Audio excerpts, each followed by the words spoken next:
A body has been recovered from the wreckage of the plane that had been carrying Emiliano Sala, although there's no word if it's the footballer or the pilot, David Ibbotson. It's going to be handed over to the Dorset coroner now for formal identification.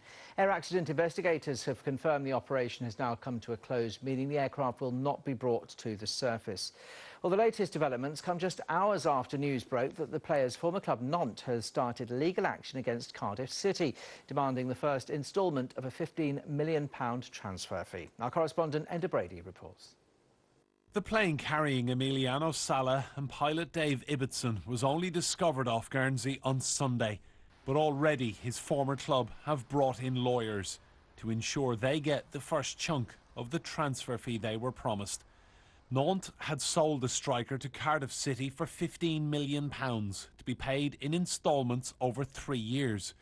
When the first £5 million didn't arrive, after an email followed up by a letter, the French club began legal action.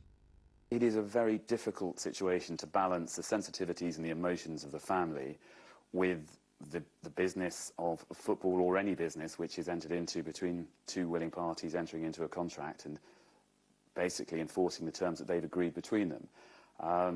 And in a certain way, it's not a concern of the family. This is a concern between Cardiff and Nantes, and ideally it would be done very sensitively behind closed doors and not in public.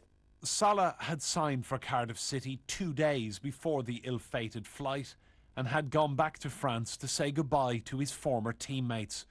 The aircraft he was on board lost radar contact near Guernsey on January 21st.